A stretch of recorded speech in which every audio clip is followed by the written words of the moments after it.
Cosa aspetti? Va ora in onda Filo Diretto. Buongiorno Luigi, a te la linea. Pronto?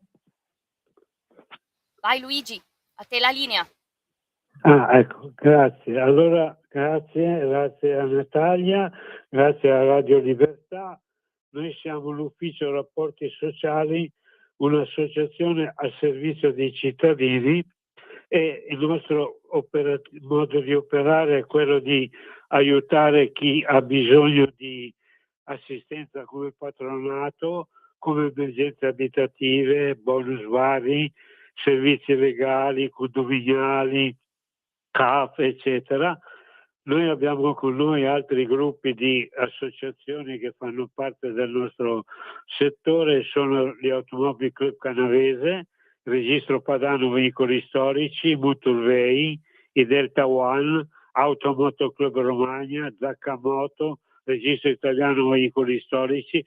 Abbiamo associazioni di disabili come la Società Senza Limiti, che adesso poi ci parlerà il Presidente, ci spiegherà le ultime novità che sono interessanti. E poi oggi in collegamento con noi abbiamo, primo, che chiederemo ad Achille le informazioni eccetera, dopodiché dovremo collegarci appunto con Gianni Ferigo per quanto riguarda il libro di Maurizio, il nostro figlio, il quale è un libro molto interessante che parla dell'associazione, e poi con Claudio Lipodio, che ha appena terminato la trasmissione, sarà con noi per trattare con sia l'ingegner Cudia che con l'architetto Arturo Caligaro le varie problematiche a livello diciamo automobilistico, ricordando poi nella seconda parte cosa sta succedendo qui in Piemonte, a Torino, con Stellantis, in quanto alla Fiat, Alfa Romeo, che abbandonano gli Stati Uniti.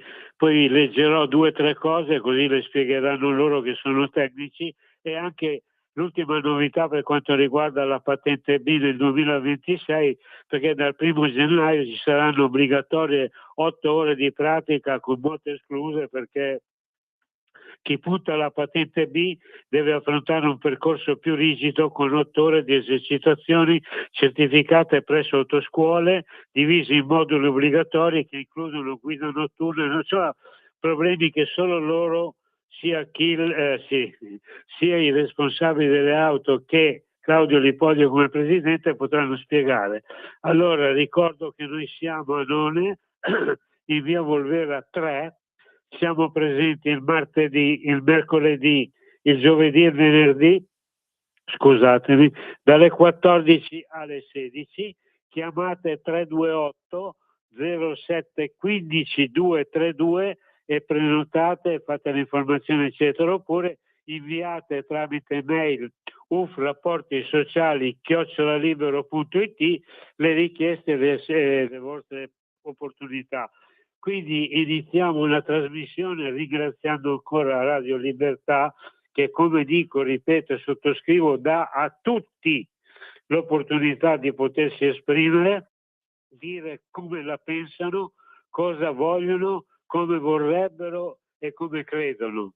Quindi siamo automaticamente disponibili a tutto con tutti, non c'è nessun tema che implica o obbliga gli altri a trattare o non trattare. Detto ciò, iniziamo pure con Achille, so che in linea ci dovrà raccontare alcune cose importantissime, perché pare che in questo momento stiano anche andando molto bene le cose, vero Achille? Ciao Achille, benvenuto, come va?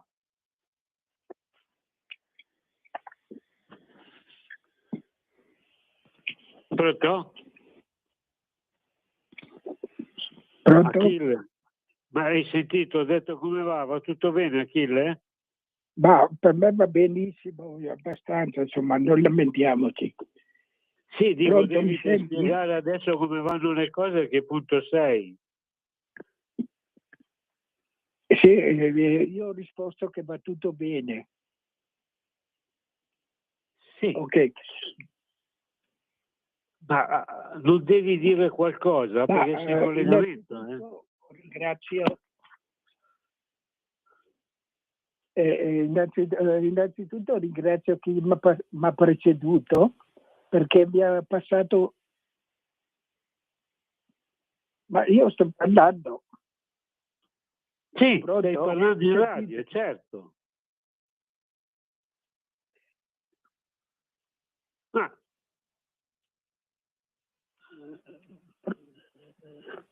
scusi, regia, ma siamo in collegamento o non siamo in collegamento? Diciamo C'è che qualcosa che non va? io posso raccontarvi prima della mia parola.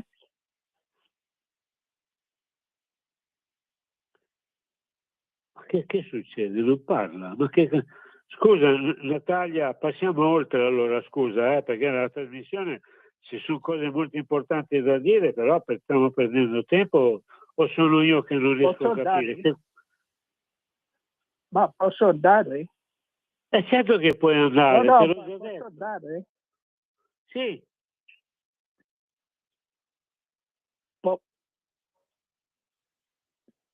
Posso andare? no.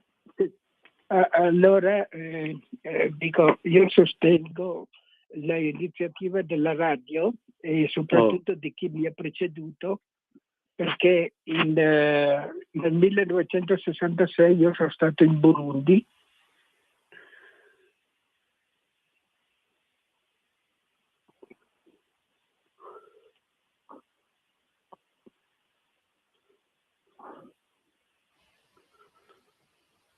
Dove abbiamo costruito un ospedale tuttora funzionante e posso dire direttamente che i soldi che la città di Brescia aveva donato sono serviti per le realizzazioni dell'ospedale, del catecumenato, della chiesa, eccetera.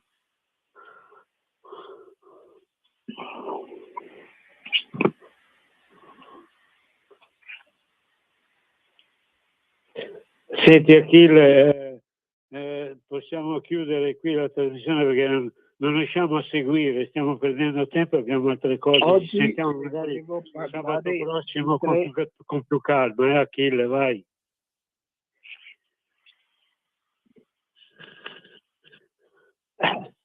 Non si sente. Natalia, chiama pure in collegamento, se riesci, il presidente Gianni Ferigo, perché con Achille deve esserci un problema col telefono, credo. La trasmissione, almeno io non sento, c'è qualcosa che non quadra, nessuno che dice niente.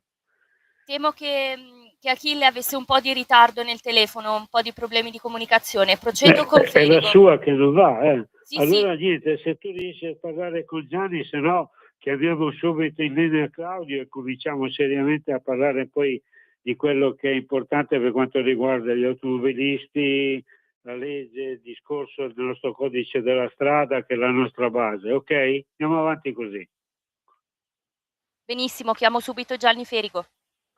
Ok, allora nell'attesa che chiami Gianni, io posso ricordare a Claudio, intanto lo ringrazio, so che la settimana scorsa era impegnato, adesso c'è, quindi sarà in grado di chiarire, di specificare e di vedere se ho detto cose giuste, perché sono cose, Claudio, che ho appena stampato ieri sera, riguardante appunto le problematiche della Fiat e dell'Alfa Romeo che abbandonano gli Stati Uniti come macchine italiane, no, spiegando bene le ragioni. E poi la novità, questa è del 2026, ringraziando questa radio che ce lo consente di dire, per quanto riguarda la nuova patente B del 2026, con tutto ciò che c'è di nuovo da fare, eccetera, e soprattutto ricordarsi che da gennaio si deve avere non più la patente su carta, ma avere diciamo, la patente come un documento normale.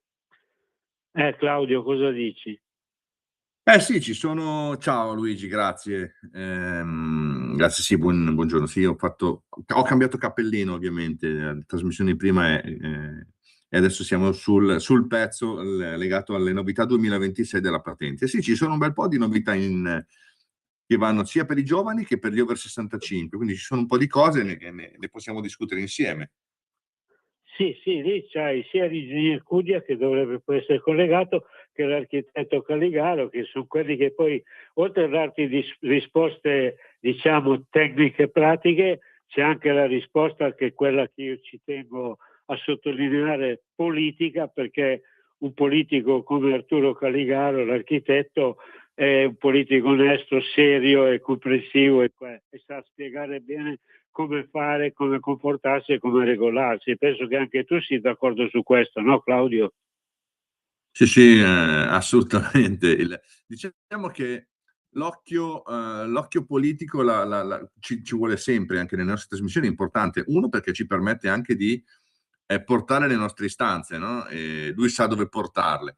E poi anche perché a volte noi non capiamo determinate scelte politiche, quindi è giusto che ce le traduca in modo che possiamo comprenderle, perché tante cose veramente si fa fatica a capire il perché vengono attuate. Sì, no, adesso poi tra l'altro, avendo avuto questo momento un po' così particolare del collegamento, perché sai, abbiamo un telefono, una linea sola e siamo parecchie persone che è giusto farle parlare perché fanno parte della nostra associazione, che è un'associazione generale, quindi non è una cosa privata e solo di alcune persone. Quindi io credo che provo a chiedere se la regia mi dice se per caso Ferigo è in linea oppure non è collegato. Sì, sono qua, Luigi. Pronto, grazie. Gianni, scusami, ma avevamo un piccolo problema di collegamento. Senti un po', Gianni, spiega un po' com'è la situazione, ti do 5 minuti che li rubiamo agli altri tecnici. Spiegami un po' com'è la situazione adesso, a che punto è e come va col libro, il nostro libro di Maurizio. A te la parola, Gianni.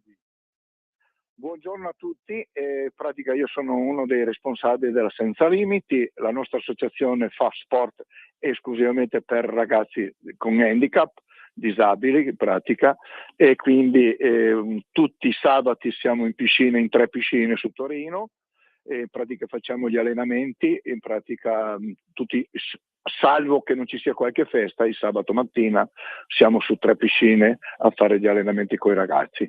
In pratica domani poi però pomeriggio abbiamo una gara di pallavolo addirittura in via Massari, c'è in pratica di pallavolo. Domani pomeriggio dalle 2:30 fino alle 5 abbiamo una gara di pallavolo. Però io volevo parlare un po' del libro che ho scritto da quando è mancato mio figlio. Io ho scritto un libro che sta andando molto molto bene, cioè in pratica avrei piacere che tanta gente lo prendesse, perché chi ha in casa o diciamo in famiglia una persona con disabilità magari capirebbe tante cose che in pratica non riescono a capire. Quindi il libro si trova su, chi lo vuole prendere, su Amazon, basta che vadi su Amazon, scrive Maurizio, in pratica Ferigo Gianni, che sono io, che sono quello che l'ha scritto, con Giorgio Gero, cioè chi mi ha aiutato, e in pratica se lo può acquistare su Amazon, e quindi in 2 o 3 giorni gli arriva a casa. Quindi vorrei che fosse molto molto preso da tanta gente chi ha i problemi. Quindi questo libro spiega e dice molte cose per chi ha in famiglia una disabilità. Luigi, se hai qualche domanda da farmi, dimmele, e così io magari posso risponderti. Le domande erano anche di essere serio e dire le cose anche se sembrano strane, che noi stiamo cercando di avere un locale per collaborare teoricamente col comune, parlo di Torino, e abbiamo delle risposte piuttosto negative. Abbi coraggio, dille pure, non ti preoccupare. Lo so, diciamo che abbiamo sempre è già 4-5 volte, non una volta, già 4-5 volte che arriviamo al punto quasi che ci diano un posto per avere un ufficio, diciamo a fare un ufficio, e invece non riusciamo poi a concludere, perché adesso ci hanno proposto, c'è un progetto da fare, però il progetto non lo facciamo perché ci chiedono pratica di 1.200 euro di affitto al mese, quindi noi come associazione non riusciamo a avere una cifra del genere, perché non è solo l'affitto, ci sono anche tantissime altre spese, quindi dentro in questi locali c'è il riscaldamento, la luce, tutte queste cose, quindi non riusciamo a sopportare, quindi il progetto non lo neanche iniziamo a fare, ecco. Questa è una delle ultime volte che ci hanno proposto dei locali il Comune di Torino, quindi ecco perché dico sì, siamo un'associazione molto molto grande, però non abbiamo appunto ancora un ufficio che poter diciamo fare riferimento a tante cose, come la gente quando cerca almeno c'è un punto di riferimento da poter parlare, fare le cose, in pratica non abbiamo. Ecco, stamattina sono venuti in piscina a portare appunto le magliette o le divise perché in piscina, quindi potremmo, avendo un buco da poter fare queste cose, si potrebbero fare negli uffici. Invece questo che ti sto dicendo serve a far capire che questa Radio Libertà, vedi, è una cosa veramente democratica, aperta. Sì. Tu ogni sabato, grazie a questa radio, puoi esprimerti, puoi dire, però in un comune come quello dove vivi, con una grande associazione, grande società, grandi risultati anche, diciamo, sportivi, visto che si parla di tutto, eppure cos'è? Difficoltà, addirittura 1500, cioè cose assurde. Ecco perché sono contento. Non è cose assurde, Luigi, lo sai già. Allora, noi abbiamo 7 comunità, 7, non una, 7 comunità del Comune di Torino, che vengono a fare sport da noi perché il Comune non riesce a fargli fare sport ai ragazzi. Quindi noi abbiamo c'è in pratica la nostra associazione, oltre a tutti gli altri ragazzi, abbiamo anche le comunità del Comune che vengono a fare lo sport da noi, e quindi dovrebbero essere loro a pagare a noi, non noi pagare loro. Quindi ecco perché dico queste cose. Lo so, io sono 45 anni che sono in mezzo con i ragazzi disabili. Ho iniziato quando a Torino ci dicevano che noi eravamo matti. 45 anni fa ci dicevano di andare in manicomio. Noi come istruttori, noi come persone che abbiamo iniziato in pratica queste associazioni da fare dello sport per i ragazzi disabili. Quindi ecco perché ti dico, Luigi, sai già, tu mi conosci, sono 45 anni che ci sono in mezzo, quindi conosco molto bene, molto bene tutte le cose che in pratica in certi posti ci sbattono la porta in faccia, ancora adesso, dopo 45 anni ci sbattono la porta in faccia ancora adesso. Stai tranquillo, finché c'è questa radio nessuno ci sbatte nessuna porta in faccia, anzi ci danno più l'opportunità di esprimerci e di chiarire. Comunque io ti chiedo scusa se ogni sabato ti rompo un po' le palle, ma no. Però è l'unico modo per poterne parlare e farsi sentire dagli altri. Sì, infatti adesso sono uscito perché anch'io il sabato mattina vado in piscina con i ragazzi, quindi do una mano, quando quello che posso fare lo faccio anch'io, ecco, cioè, anche se sono un po' vecchiotto, però quello che riesco a fare lo faccio volentieri.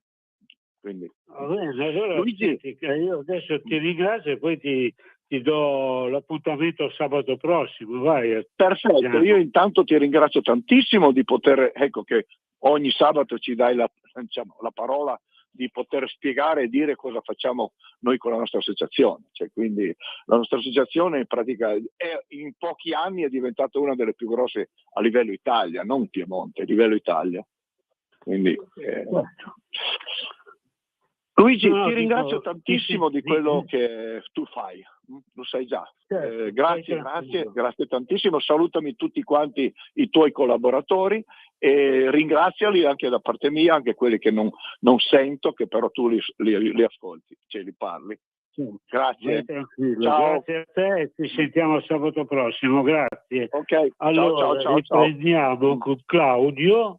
Allora, adesso entriamo nel tema delle auto, di ciò che riguarda tutto quello che comprende il nuovo codice della strada con le novità, anzi con tutto ciò che sta capitando anche qui, che poi Arturo ci spiegherà cosa sta capitando per le strade qui con i lavori che stanno facendo, perché sicuramente noi adesso dove abitiamo noi per andare a Moncalieri diventa un casino. Comunque Claudio, allora riprendiamo pure noi, prima di dare lo spazio fra 5 minuti per la prima parte, sull'intervento per quanto riguarda il codice della strada e le novità, dove anche parlano, Claudio, poi spiegatele voi tre, dove dice che le carte di identità valide fino a 120 anni di età, la tessera elettorale diventa digitale, poi addio l'obbligo sulle ricevute dei POS e addirittura ci sono anche appunto l'obbligo dei cittadini e imprese di conservare le ricevute cartacee per 10 anni. Sono tutte cose che noi spieghiamo, che voi potete spiegare perché siete a conoscenza, a chi ci ascolta, perché magari o nessuno glielo dice o non sono in grado di capire e si trovano poi in grosse difficoltà. Quindi che ne dici, Claudio? Va bene o no? Va benissimo, ci sono tanti, anche qui parlavo prima delle assurdità, no? E quindi Arturo ci potrà dare una mano sicuramente. Ma faccio l'esempio sull'ultima cosa che hai detto legata al bisogno tenere gli scontrini e le ricevute per 10 anni. Chi lo scrive però non dice che gli scontrini e le ricevute sono fatte molto spesso, quasi sempre ormai con carta chimica, e la carta chimica basta che prende un po' di sole e pian piano sbiadisce, quello scontrino diventa un pezzo di carta con scritto sopra niente. E quindi molto spesso io lo faccio e lo consiglio magari, quando si fanno questo tipo di raccolte e bisogna tenere i documenti, meglio fare una buona fotografia, una buona fotocopia e pinzare dietro alla fotocopia gli scontrini originali, in modo da avere lo scontrino originale come prova, ma anche la fotografia, quindi la fotocopia o il PDF, diciamo, stampato dello scontrino quando era leggibile, perché poi capita che tu hai un chilo e mezzo di carta che non si può leggere e non puoi dimostrare che cos'è. Invece così puoi comunque giustificare il fatto che lo scontrino si è sbiadito, ma ce l'hai in copia pari originale sul file. Questi io me le sono, noi ce le siamo inventate qui proprio perché abbiamo visto il problema. Penso che tanti lo stiano facendo, ma consiglio è di fare questa cosa. Poi sì, ci sono un sacco di novità. Siccome sono tante quelle legate alla patente di guida e agli esami della patente, non sono ancora andato tanto sulla carta d'identità, su altre cose, ma la digitalizzazione sta portando a alcuni che possono sembrare benefici, anche se Luigi, devo dirti la verità, quando mi regalano qualcosa mi aspetto sempre la bastonata di ritorno, quindi non sono proprio contentissimo di tutte queste agevolazioni, perché dietro hanno sicuramente qualcosa. Cosa ne pensi? Ma qui dice addirittura, raggiunto il 70° compleanno, non sarà più necessario rinnovare la carta d'identità, almeno non per i successivi 50 anni. È la proposta già annunciata dal ministro Paolo Zangrillo. Cioè, voglio dire, noi non abbiamo paura di dire le cose come stanno, perché io le leggo, sono scritte nero su bianco, quindi possiamo dimostrare quello che diciamo. Comunque, penso che dobbiamo chiedere alla grande Natalia se per caso ha già messo in collegamento anche già l'ingegner Cudia e poi dopo l'architetto, perché a questo punto tocca a voi tre poi andare avanti a parlare, perché il fatto che io ti ho letto non è che me ne invento io, perché quando dice che la carta di identità sarà valida fino ai 120 anni di età, ma ti rendi conto? Stiamo aumentando la vita, cioè cos'è? Dal 2026 si può vivere fino a 120 anni, cioè queste cose qui sono titoli pubblicati sulla Repubblica quotidiano, sono scritti, quindi non sono in grado di potermeli inventare io. E poi dicono anche addirittura che la tessera elettorale diventerà digitale, cioè tutte cose che è giusto spiegare, perché magari fra qualche mese si andrà anche a votare, o la carta di identità a vita per gli over 70, cioè, come la patente che dice chi punta la patente B deve affrontare un percorso più rigido con 8 ore di esercitazioni certificate presso autoscuole divise in moduli obbligatori che includono guida notturna e autostrade, cioè cose che non dirmi che tu già le facevi, perché anche se sei più giovane di me, ma anche tu le avrai presa come me la patente, quindi queste cose si fanno adesso, poi bisogna capire a chi e per quanto e come. Cosa dici? Abbiamo in linea anche per caso l'ingegner Cudia? Natalia? Sì, Luigi, ci sono. Eccoci, Grazie. buongiorno ingegnere. Adesso c'è Claudio che ti ascolta e vuole sapere poi come la pensi. Quello che stiamo dicendo è giusto o non è giusto? Tu che sei in Europa, tu che tratti con l'Inghilterra, la Francia, la Spagna, la Svizzera, cioè, com'è la situazione lì all'estero di quello che mi permetto di leggere io e di far dire a voi che siete tecnici? Cosa ne dici, Q? Ma innanzitutto saluto tutti i radioascoltatori di Radio Libertà, perché comunque è sempre un piacere ringraziarli per la pazienza e l'attenzione che dedicano a questa bella trasmissione. Quindi non è che cambia molto a livello europeo, insomma, anche se ci arriviamo tardi, l'Italia sta cercando di adeguarsi alla situazione stradale che diciamo a livello europeo. Mi permetto, constato solo che in Italia, quello che ho detto prima, i programmi stanno diventando, i programmi per la scuola guida, per anche il conseguimento della patente di guida, effettivamente stanno diventando più rigidi rispetto a quelli che insomma l'hanno presa fino a qualche anno fa. Questo è anche dovuto a una cosa, questo lo dico anche perché comunque spesso mi trovo a fare delle consulenze a proprietari di scuola guida e tanto per dirne una, non ci sono ancora, tanto per dirne una che ci collega, che ci riguarda, non ci sono ancora programmi che riguardano auto ibride o elettriche o nuove o addirittura neanche notizie neanche nozioni, neanche informazioni sommarie di quelle che potrebbero essere nuove tecnologie applicate all'automotive, tanto per dirne una, che potrebbero benissimo essere inserite anche solo per far capire ai giovani patentati che un domani potrebbero guidare un'auto a gasolio, a benzina, a biometano, a GPL, elettrico, ibrido e tutto quello che vogliamo, e anche magari a idrogeno.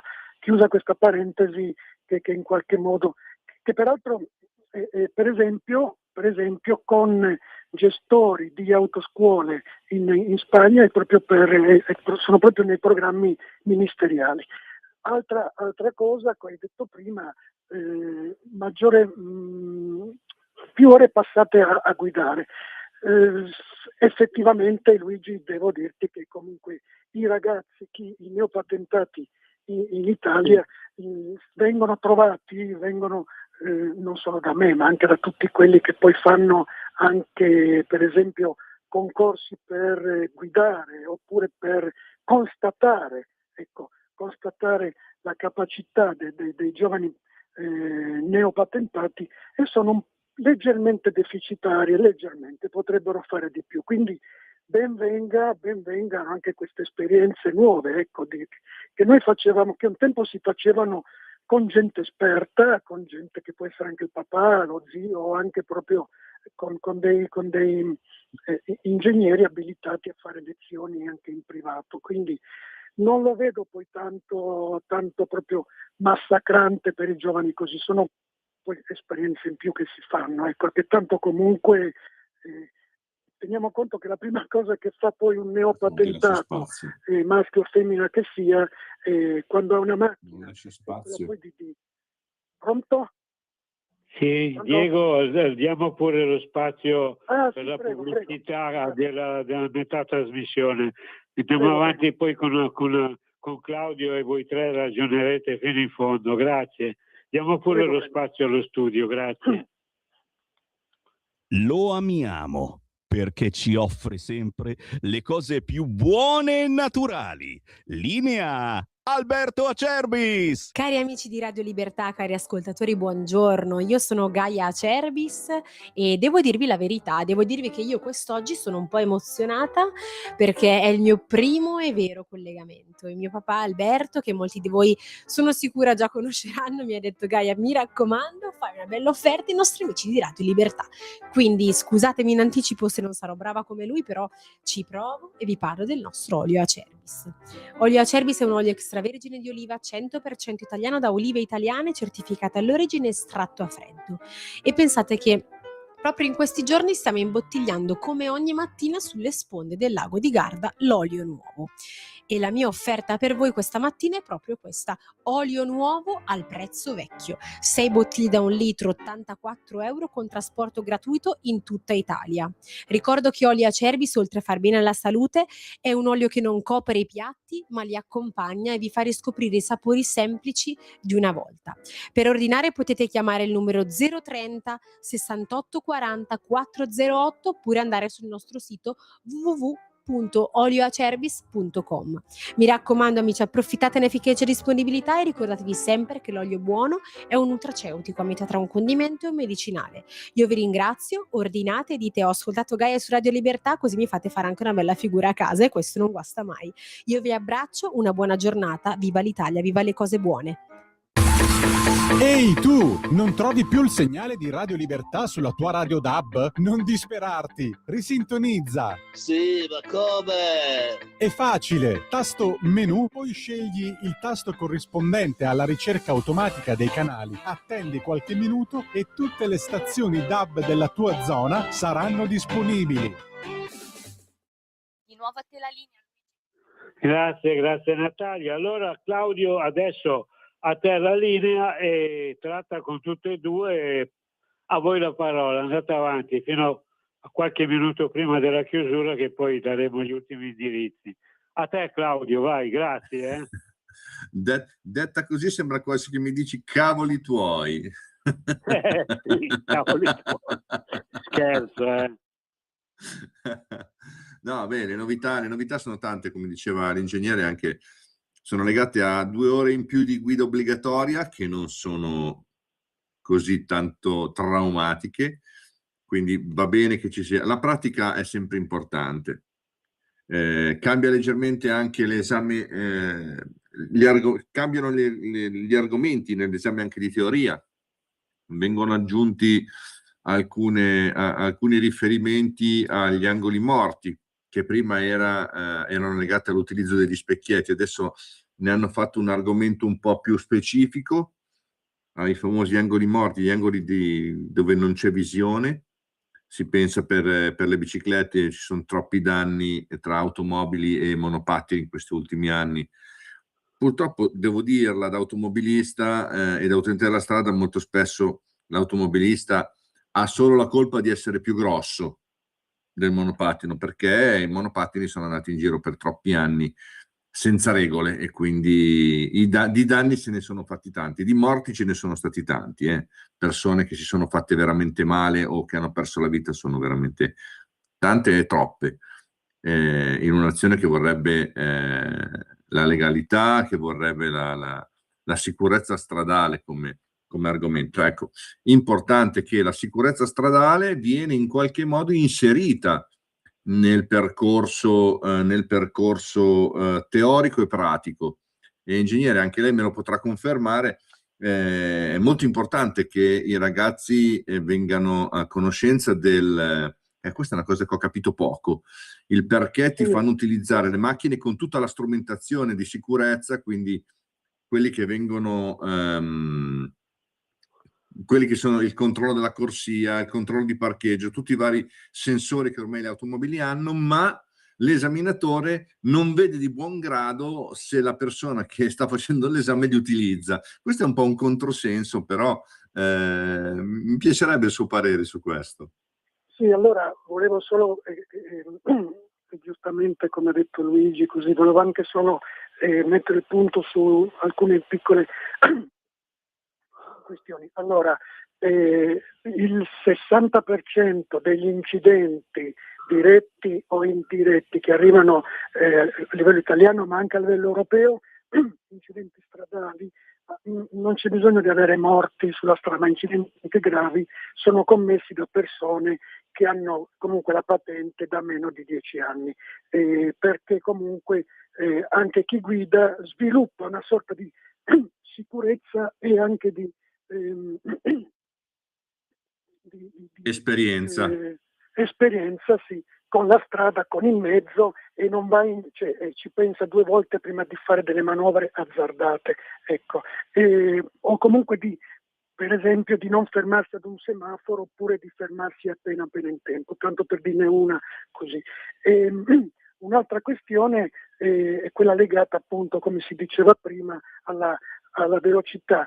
Più si è giovani, più si va veloci. L'abbiamo fatto tutti, se siamo ancora vivi è perché comunque bene o male a un certo punto si ragiona in macchina, e invece di correre magari a 150 corri a 130, ma comunque corri. Oppure perché, come è capitato anche per altre cose, scopri anche altre cose, altri piaceri del viaggiare in macchina, che non è solo quello di. Questo è un piccolo suggerimento, quello magari di farsi delle passeggiate in macchina per scoprire la natura, per scoprire queste cose qua. E una cosa che ho constatato spesso quando vado a fare le consulenze anche in questi gruppi che hanno le scuole guida, è che non c'è più quello che c'era una volta. Luigi è il primo che me lo potrà confermare, il passaggio papà-figlio oppure papà-figlia. Cioè, una volta imparavi, cioè vedevi il papà che guidava la macchina, il papà ti diceva alcune cose, anche quando avevi 5-6 anni, così 7 anni, poi arrivavi a 17-18 anni e comunque bene o male sapevi mettere in moto la macchina, sapevi portare la macchina in garage, sapevi guidare, sapevi almeno aprire la macchina, queste cose di base. Oggi chi entra in una scuola guida e chiede più o meno che macchina avete, i ragazzi dicono: io non lo so, mio padre ha una macchina, ma non so neanche come si apre. Questo potrete confermarmelo tutti, perché non c'è più quel rapporto, quel passaggio generazionale che per me da ingegnere è importantissimo. È un po' come lasciare le mani, anche perché insomma è una piccola eredità, ecco. Si iscrivono nella scuola guida, ecco perché purtroppo poi i programmi sono diventati un po' più pesanti, che poi, ripeto, non è che poi sono tanti pesanti, perché una persona adulta che deve fare magari un rinnovo di patente, deve guidare, deve fare delle lezioni di scuola guida, lo fa tranquillamente, ecco, per constatare ancora la sua capacità. Per un ragazzo di 16-17 anni così, 2 ore perse a fare così, per lui è un tempo perso, è una questione su cui lavorare, ecco. Io l'ho constatato, spero anche voi, insomma, e su questo io mi permetto di dire magari ai genitori che c'è stato, ma fatevi un giro ogni tanto con i vostri ragazzi, fategli capire così, ecco. Per il resto sì, diceva Luigi prima, la patente, cioè la carta d'identità non si cambia più, non si rinnova più dopo i 70 anni. Una pratica in meno, caro Luigi. C'è gente che non vorrebbe mai più cambiarla la carta d'identità, oppure addirittura tenere ancora quella cartacea, perché perlomeno oggi come oggi è meno falsificabile quella cartacea, con peso rispetto a quella digitale. È un piccolo, perché poi verranno fuori tutti questi problemi di clonazione che ne parleremo magari più avanti. Esatto. Pronto? Sì, esatto. Il discorso del mettere tutto su un portale, anche se è super sicuro, come dicono, a me fa sempre venire un brividino alla schiena. Io preferisco sempre avere il mio passaporto in mano, il mio documento in mano, che sia cartaceo o tesserino, ma ce l'ho nel mio portafoglio, incustodito, e se mi serve lo tiro fuori quando serve. Direi di suggerirlo a tutti quelli che ascoltano, cioè di mantenere comunque una sorta di vita digitale ma memoria cartacea, insomma. Poi anche l'architetto Calligaro, che insomma anche lui ha a che fare con documenti digitali, ma sa che il cartaceo è alla base.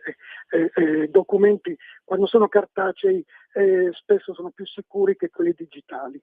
considerando tutti i vari algoritmi che vengono utilizzati per fare documenti, e spesso questi algoritmi sono falsi, cioè sono fatti male. Quindi conservare sempre la nostra, anche perché è una sorta di piccola memoria, come le vecchie fotografie rispetto ai computer. Prego. Sì, però c'è anche un'altra cosa, ragazzi. Claudio, Prego. per quello che Sì. c'è Arturo anche collegato, perché lui poi vengono lì a None a farsi fare da lui le cose, perché per esempio giustamente Arturo ci sta ascoltando, perché ha Dio l'obbligo sulle ricevute dei post? Cioè ha Dio anche l'obbligo dei cittadini e imprese di conservare le ricevute cartacee del post, però dove vanno poi? Vengono da noi. Allora io ho fatto solo delle richieste, Claudio le ha capite e tu hai già dato delle risposte. Adesso credo che sia il caso anche di sentire un po' a livello tecnico come architetto, ma poi anche a livello politico su queste novità che stai trattando tu e Claudio a livello di personaggi responsabili. Tu come in Europa, come cittadino e come ingegnere, e invece Claudio come presidente dell'associazione Automobili Club Padania. Quindi penso che Arturo potrà aggiungere, anche perché poi quando vengono a None, Arturo, tu come le tratteresti queste persone? Poi diglielo anche a Claudio e a Diego un po' come la pensi. Vai Arturo, vai. Sì, buongiorno a voi, buongiorno agli ascoltatori. Ma il problema è che in Italia abbiamo la volontà di utilizzare sistemi informatici per facilitare la vita alle persone, quindi l'informatica in qualche modo facilita. Dall'altra parte abbiamo una burocrazia che non si adegua a questo e non è colpa dei cittadini. Non sono solo i cittadini che hanno un'inerzia a usare, a utilizzare le procedure informatiche, quindi modi di archiviazione, ma l'amministrazione pubblica. Voi pensate, nel mio settore dell'edilizia, tutti gli archivi che sono ancora cartacei e questi archivi a volte subiscono alluvioni, subiscono magari danneggiamenti, qualche incendio, per cui tutto un patrimonio documentale che viene compromesso. È già successo che a noi chiedono adesso di presentare le procedure edilizie tutto in termine informatico, quindi l'informatica non ha la razionalità per capire quello che è una modifica minore o marginale a quello che è la costruzione di un grattacielo. La procedura è la stessa. Che tu debba spostare un muro dentro casa tua o tu debba costruire un palazzo di 4 piani, quindi in questo contesto è stata fatta un'opera di informatizzazione, ma senza il ragionamento di un funzionario che possa distinguere le varie entità dei lavori, no? Per cui, e questo tra l'altro si ribalta sui costi, perché se io devo fare il progettino per modificare un muro interno e devo fare tutte le procedure per costruire un palazzo di 4 piani, anche la parcella viene in qualche modo adeguata, quindi ha una ricaduta anche sui clienti, sull'utenza. E questo è il primo elemento. Il secondo elemento è quello dell'archiviazione. Quando tu oramai hai tutti i pagamenti e lo pretendi per combattere l'evasione fiscale, tutti i pagamenti elettronici. E il pagamento elettronico, la ricevuta è già nel cloud, è già nella disponibilità di un sistema informatico, quindi ci dovrebbe essere l'adeguamento delle norme che dice che se tu hai fatto un pagamento informatico, no, non devi tenere più ricevuta, perché qualcuno in qualche posto c'ha il documento, come una norma che è ancora attuale, che dice che un'amministrazione non può chiederti un documento quando lei ne è già in possesso. Per cui qualsiasi amministrazione, l'amministrazione finanziaria, ha traccia di tutti i pagamenti, perché tutti i pagamenti passano adesso tramite il sistema informatico dell'Agenzia delle Entrate. Per cui per cosa mi viene a chiedere un pagamento? Potrebbe rimanere il pagamento tra due privati, cioè io ti dico tu non mi hai pagato, io ti ho pagato, per cui in questo caso non c'entra niente l'amministrazione finanziaria ed è una cosa da codice civile, ma il codice civile prevede tempi di prescrizione per il mantenimento dei documenti molto inferiore, no? Cioè, mi sembra che sia 2 anni, 2 anni per le utenze gas, luce e 5 anni, adesso nello specifico qual è la distinzione, ma in teoria tu dovresti tenerlo solo 2 anni. Poi se tu il tuo cliente ti ha pagato tramite un supporto informatico, c'è sempre traccia nella rete di questo documento, quindi basta andare con i codici fiscali e dovrebbe saltare fuori tutto. E allora quindi sarebbe naturale che logica mi dica che se io faccio un pagamento elettronico non devo tenere la ricevuta. È un risparmio per tutti, perché i POS non dovrebbero avere più la carta termica, che è molto inquinante ed è molto costosa, quella carta termica che tu, Claudio, dici se la lasci alla luce dopo pochi mesi evapora e quindi non c'è nulla, e non deve costringere la gente. Per risparmiare carta si fanno i pagamenti elettronici, poi io devo fare la fotocopia e tenermi la fotocopia su carta insieme alla ricevuta, quindi raddoppio la cosa. Per cui andrebbe quello che diceva anche Luigi del ministro Zangrillo. Io qualche politico lo farei scendere un po' con i problemi quotidiani della gente, di chi va al mercato e che vuol pagare col bancomat, perché oramai i contanti quasi più nessuno li usa, no? Quindi vai anche al mercato o fa i pagamenti elettronici. Quindi sei in un mercato, magari in mezzo alla pioggia, alla confusione, c'è questo poveraccio che deve tenersi il POS, no? Perché devi averlo il POS, e devi posarlo sul banco della verdura, e devi tirare lo scontrino e dare lo scontrino alla ricevuta del pagamento. Immaginatevi in salumeria, che tu hai le mani magari sporche del tuo lavoro, devi andare lì e toccare questa roba qua, che non so quanto bene faccia toccare uno scontrino con la carta termica e poi magari toccare il pane o toccare... Cioè, sono problemi che questa gente le mani che vive... continuamente.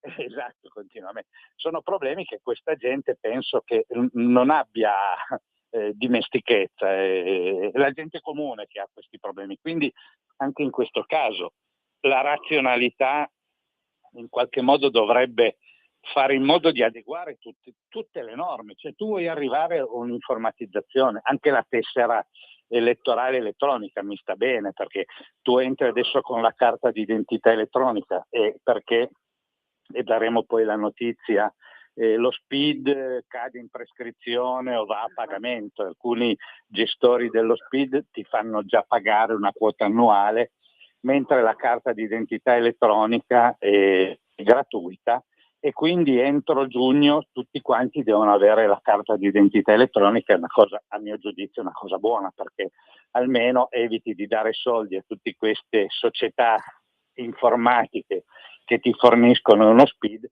e acquisiscono i tuoi dati, no? Perché se tu hai uno SPID presso una società, io non so chi c'è dietro questa società. Buttandola in politica vediamo, no?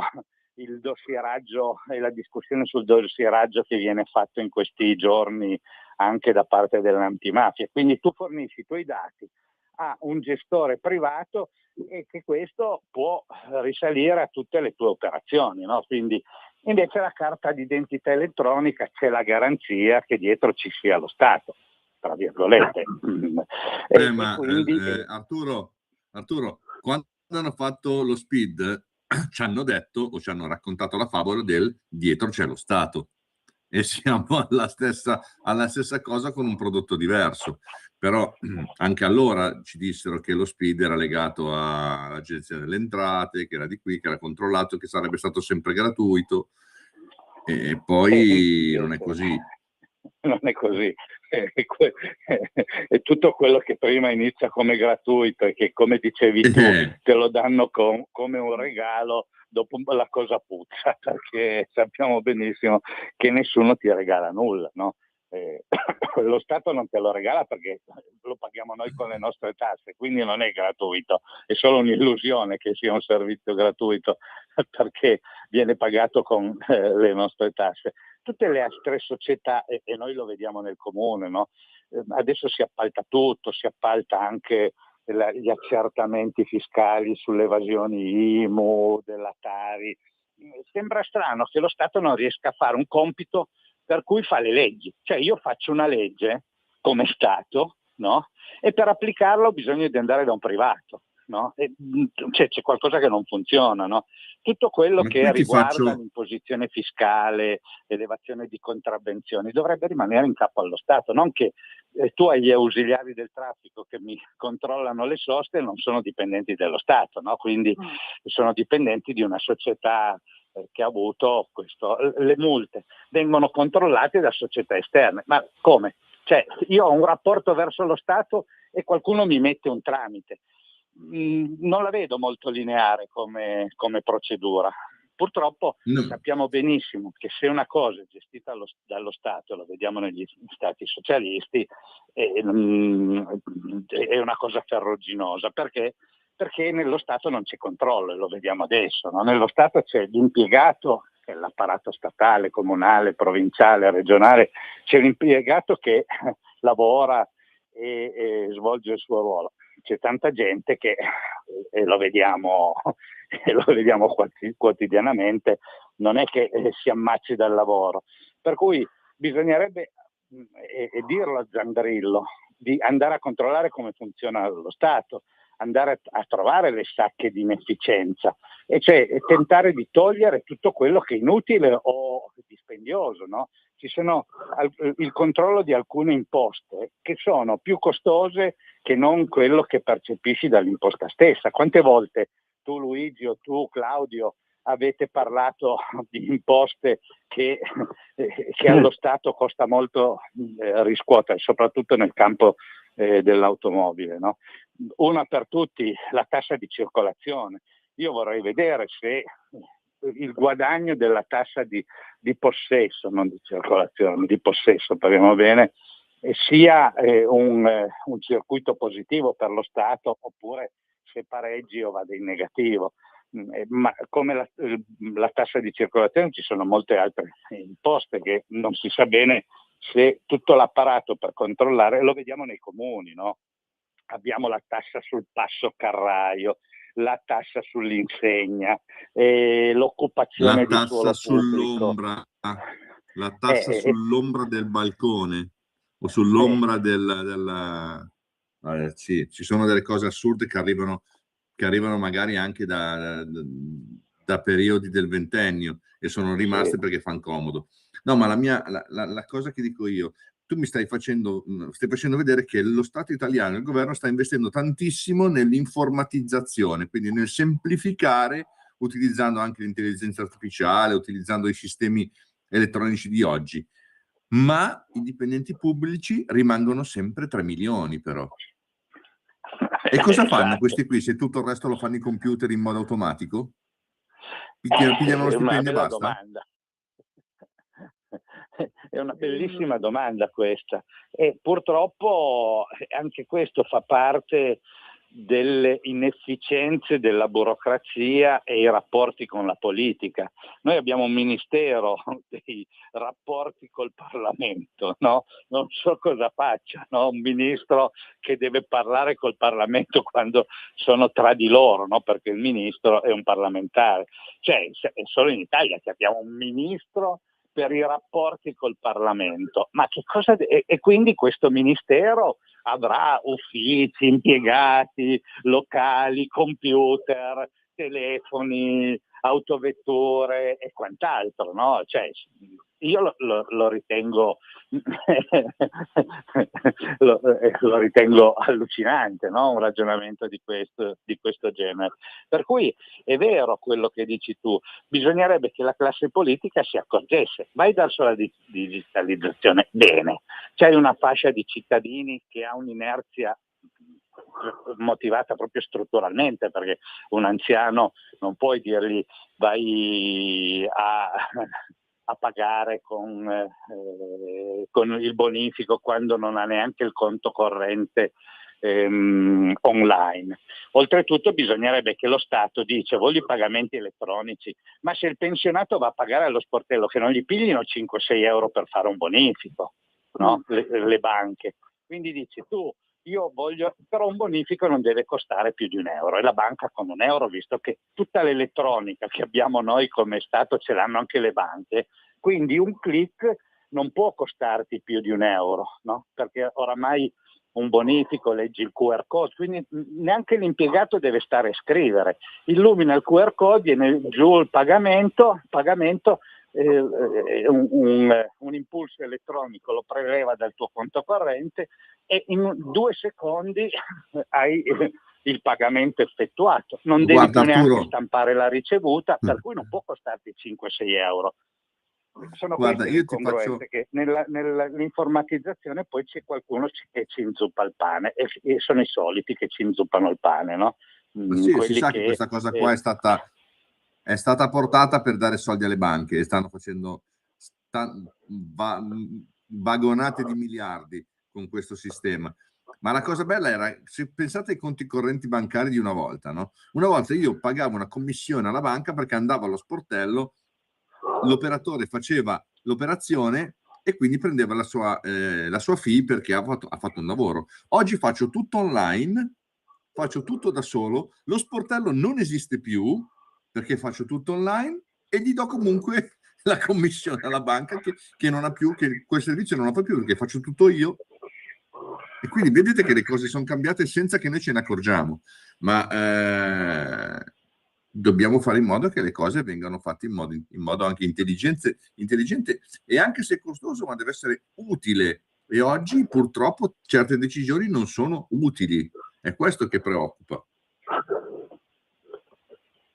Sì, in effetti è proprio così. Ma io non sto a tediarvi, ma nel settore dell'edilizia e dell'urbanistica, soprattutto l'urbanistica non è una scienza esatta, no? Vai da comune in comune, cambia, quindi dici caspita, io ho una lettura di un piano regolatore in un comune, vado nel comune limitrofo, è tutta un'altra roba con altre leggende, cioè non c'è mentre abbiamo uniformato tutto, non abbiamo uniformato alcuni processi, per cui nell'urbanistica e nell'edilizia esistono delle cose, cioè come ti dicevo prima, tu devi spostare un muro interno, devi fare una procedura mai più vista, perché se poi tu vai a vendere quell'alloggio e arriva il perito della banca e trova che quel muro è stato demolito, tu devi fare la sanatoria, ti costa 1.032 euro, più i diritti di segreteria più il professionista, cioè tu per aver spostato un muro ti costa 2.000 euro, ti costa più la parte burocratica che non il valore effettivo di quello che tu hai fatto. Se tu hai un muricciolo, che ne so, uno stipite, siamo a questi assurdi. La semplificazione sarebbe quella: tu hai acquisito il diritto a una cubatura, in quella cubatura facci quello che vuoi, cioè tu hai pagato allo Stato, non variare i prospetti, non variare il tetto, ma dentro fai quello che vuoi, no? Cioè oramai se tu vuoi farti 3 bagni di 1 metro quadrato, hai le canne di aspirazione, non hai la finestra nel bagno, se la camera non è meno di 9 metri quadrati, ma chi se ne frega, cioè una semplificazione. Se io vado a dormire in garage sono fatti miei, non sono fatti dello Stato che mi deve dire no, tu nel garage non puoi. Sono delle assurdità che esistono solo in Italia, perché dobbiamo mantenere, come dicevi tu, tutto quel carrozzone della burocrazia che altrimenti... Bene ragazzi, siamo arrivati al termine della trasmissione perché è già mezzogiorno. Io vi ringrazio tutti perché siete veramente gentili. Prossima settimana tratteremo in un'altra maniera, così voi potete esprimere ancora più apertamente. Ringrazio appunto l'ingegnere Diego Cudia, l'architetto Arturo Garigaro, il presidente e il mio grande Claudio Lipodi e più tutti gli altri. Quindi ringraziamo la nostra Radio Libertà e sabato prossimo alla stessa ora, alle ore 11, ci troveremo, ricordandovi che noi siamo a None, dove appunto Arturo poi dovrà rimettere in chiaro e operare quello che sta dicendo, facendolo personalmente, ricordando che siamo lì martedì, mercoledì, giovedì, venerdì, dalle 14 alle 16. Il nostro motto comunque per tutti, anche gli ascoltatori, che è quello di meglio perdere un attimo per la vita che perdere la vita per un attimo.